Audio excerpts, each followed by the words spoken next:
Indian air force के chief जो हैं, उन्होंने कुछ बात कही थी कि हमारी जो हालात हैं इस समय स्क्वाड्रन की संख्या जो है 1965 से भी नीचे चली गई है।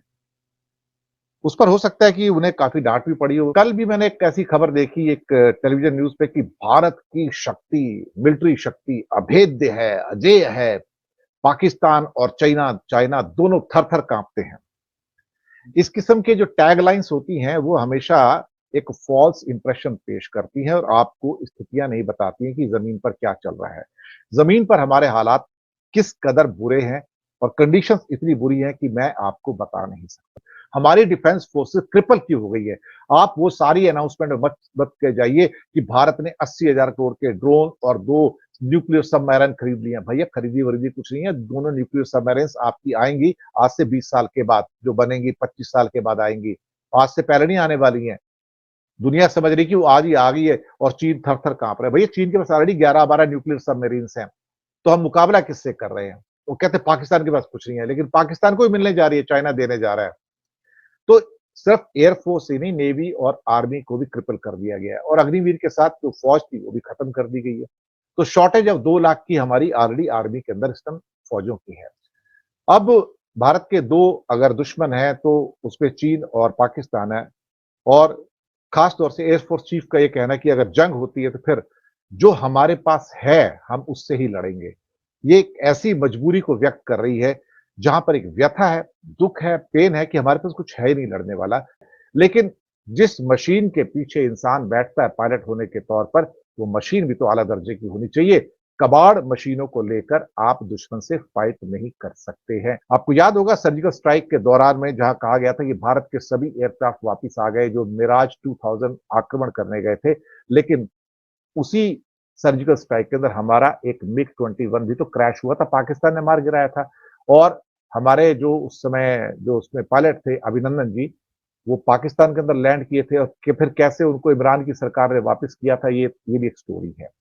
तो उसके साथ हमारा एक हेलीकॉप्टर भी क्रैश हो गया था वहाँ पर। तो ये सब कुछ हुआ है वहाँ पर।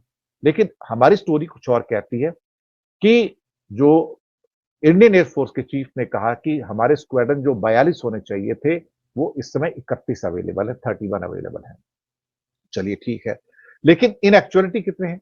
अब इस 31 की संख्या के अंदर 2 मिग-21 के स्क्वाड्रन्स हैं जिनको जानबूझकर अभी तक रिटायर नहीं किया गया, लेकिन वो खड़े हैं। एक किस्म से कहा जाए तो वो मिग-21 जो है, वो नॉन फंक्शनल है। नॉन फंक्शनल इसलिए है, 1960 की कार क्या आप अपने सड़क के ऊपर दौड़ा सकते हैं? ये प्रश्न एक बार एक और इंडियन एयर फोर्स के चीफ ने कही थी कुछ कई साल पहले की बात है कि जब एक प्रेस कॉन्फ्रेंस हो रही थी तब उन्होंने प्रश्न पूछा था प्रेस के लोगों से आप में से कितने ऐसे लोग हैं जो 1960 की कार आज भी चलाते हैं तो उन सब ने कहा था कि नहीं अब कोई भी नहीं चलाता कौन चलाएगा तो तब उन्होंने कहा था कि 1960 का मिग-21 हम आज भी उड़ा रहे हैं और कैसे उड़ा रहे हैं ये हम ही जानते हैं साहब अब ये जो 2 मिग-21 के स्क्वाड्रन्स हैं बेसिकली ये किसी काम के नहीं है और 400 क्रैश इसके अब तक हो चुके हैं मिग-21 के। इसको फ्लाइंग कॉफिन कहा जाता है। एक और फैक्ट पे आते हैं कि हमारे पास ऑर्डर दिए थे 2018 में कि हम तेजस को उड़ाएंगे। असली असली मसला यहां फंसता है आके। 86 मल्टी रोल तेजस ऑर्डर किए गए थे 2018 में और कहा गया था कि फिर वही फैक्ट लाइन आई थी गोदी मीडिया की चाइना थर-थर कांपेगा, पाकिस्तान थर-थर कांपेगा। कांप रहा है जी, आज तक कांप रहा है। उनके पैर भी कांप रहे हैं, हाथ भी कांप रहे हैं। एक एयरक्राफ्ट आज तक डिलीवर नहीं हुआ है। उन 86 में से एक तेजस आज तक डिलीवर नहीं हुआ। क्यों?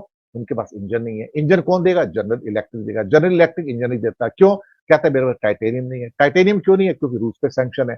पाकिस्तान लाइव के मोअज़्ज़िज़ नाज़रीन अस्सलामुअलैकुम। नाज़रीन ये कहना है इंडियन डिफेंस एनालिस्ट का जिन्होंने भारत की जानिब से पाकिस्तान पर सर्जिकल स्ट्राइक के ड्रामे के दौरान गिरने वाले जेट और अभिनंदन की फिर धुलाई और मेहमान नवाजी का हाल भी बयान किया और कहा कि हमें एक्शन लेना होगा और अपने तैयारों की हालत को दुरुस्त करना ही होगा वरना अभिनंदन जैसा हाल सब भारतीय पायलट्स का होगा। भारतीय दिफाई माहिरीन ने अपनी एयरफोर्स की गिरती हुई ताकत और पायलट्स की जिंदगी को लाक खतरात पर शदीद तशवीश का इजहार किया है। उनका कहना है कि भारतीय फाइटर जेट्स इंतहाई नाकिस हालत में हैं और भारत की दिफाई हिकमत अमली को कमजोर कर रहे हैं। उन्होंने इस बात पर जोर दिया कि हालिया बरसों में भारतीय एयरफोर्स के मुतअद्दिद हादसात ने इस हकीकत को वाज़ेह कर दिया है कि ये तैयारे उड़ते हुए ताबूत बन चुके हैं, जिनमें से कई तैयारे पायलट समेत तबाह हो चुके हैं। इंडियन एनालिस्ट ने पाक फजाइया और चीनी एयरफोर्स की काबिलियत और जदीद टेक्नोलॉजी का जिक्र करते हुए कहा कि पाकिस्तान और चीन के तैयारे हमसे कहीं ज्यादा जदीद और ताकतवर हैं और अगर उनसे जंग हुई तो भारत के पास जीतने का कोई मौका नहीं होगा।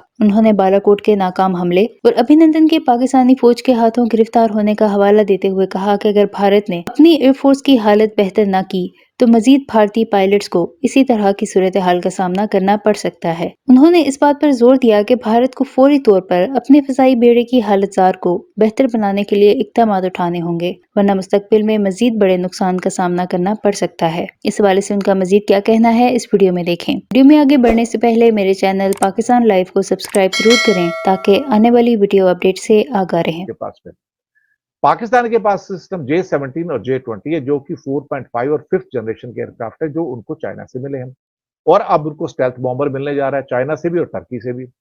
इंडिया के पास सिर्फ एक राफेल है जो 4.5 जनरेशन का फाइटर है और वो भी सिर्फ 36 है टोटल मिला के।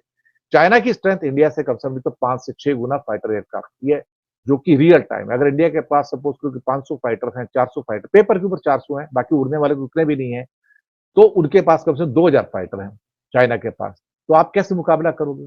अच्छा, अब सवाल ये पैदा होता है कि China is set to be ready with the J-31 stealth fighter also.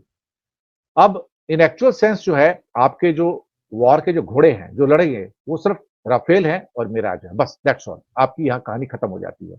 Miraj available नहीं है। तो इंडिया की एयरफोर्स जो है थोड़ी-सी बैड शेप के अंदर इस टाइम। ये अच्छी शेप नहीं है।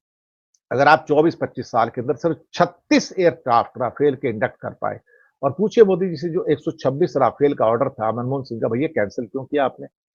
भैया जी किसी को ऑर्डर देना था, कमीशन खानी थी, बहुत कुछ करना था, कहानी बहुत लंबी चौड़ी है। सुप्रीम कोर्ट में भी गई थी, सुप्रीम कोर्ट भी सुनने को तैयार नहीं है, न्यायपालिका सरकार के साथ खड़ी है, आप क्या करोगे अल्टीमेटली? कुछ आपको फोटोग्राफ भी दिखा देते हैं यहाँ पर, लेकिन एक कुछ डिटेल और भी है कि 35 स्क्वाड्रन तो 2013 में थे, यानी कि मोदी जी के अब 31 रह गए, 4 स्क्वाड्रन तो मोदी जी के टाइम में डाउन ऐसे ही हो चुके हैं और जो एक्सपेंडिचर है हमारा 1.9% ऑफ जीडीपी हो गया है और जो टोटल एक्सपेंडिचर जो बजट का होता है 12.9% है। It is as low as 1960 के अंदर जो होता था और उसको एयरफोर्स के चीफ ने भी कह दिया। ये सारा का सारा हमारे हालात जो है निकल कर आ रहे हैं।